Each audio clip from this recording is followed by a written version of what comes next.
அன்பிற்கும் உண்டோ அடைக்கும் தாழ் ஆர்வலர் புன்கண்ணீர் பூசல் தரும். அன்புங்கிறது ஒரு குணம்.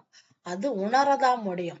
இப்ப நம் மேல அன்புடையவங்களுக்கு நம் மேல அன்பு இருக்கா இல்லையான்னு எப்படி தெரியும்னா, அவங்க நமக்கு ஒரு துன்பம் வரும்போது அவங்களுடைய கண்ணுல இருந்து கண்ணீர் வந்தா நம்ம மேல அன்பு இருக்குன்னு அடையாளங்கிறாங்க.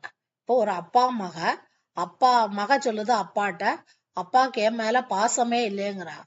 பாசம் அப்போ மகளுக்கு ஒரு துன்பம் வரும்போது மக கீழே விழுந்து அவளுக்கு காலில் அடிபட்டு ரத்தமா போகுது, ரொம்ப வலியினால கஷ்டப்படுதான். இத பார்த்து அப்பாவுடைய கண்ணுல இருந்து மகளுடைய கஷ்டப்படுதாங்களேன்னு அவருடைய கண்ணுல இருந்து கண்ணீரா வருது. அந்த அப்பாவுடைய மகளுக்கு இருக்கக்கூடிய அன்பை எது வெளிப்படுத்த அந்த கண்ணீர் தான் வெளிப்படுத்துது.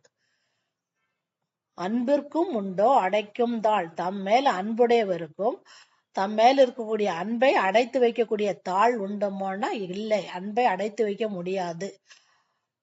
ஆர்வலர் அன்புடையவர் புன்கண்ணீர் பூசல் தரும். புன்கண்ணீர் அன்புடையவருடைய புன்மைனா துன்பம் கண்டு துன்பத்தினால துடிக்கும் போது, மகள் துன்பத்தினால கால்வெளினால துடிக்கும் போது அதை பார்த்து அப்பாவுடைய கண்ணுல இருந்து கண்ணீர் வரும்.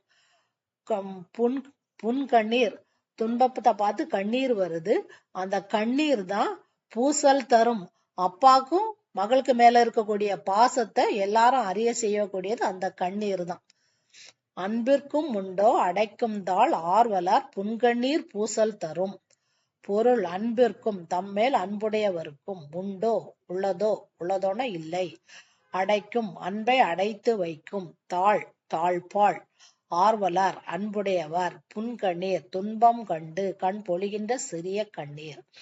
பூசல் தரும் அன்பை பலரும் அறிய வெளிப்படுத்தும். விளக்கம் தம்மேல் அன்புடையவர் தம்மேல் வைத்திருக்கும் அன்பை வெளிக்காட்ட தனக்கு ஒரு துன்பம் வந்தால் தன் துன்பத்தை கண்டு அன்புடையவர் கண்ணிலிருந்து பொழிகின்ற சிறிய கண்ணீர் அன்பை பலரும் அறிய வெளிப்படுத்தும். ஆதலால் அன்புடையவரின் அன்பை பிறர் அறியாமல் அடைத்து வைக்கும் தாழ்பாள் இல்லை.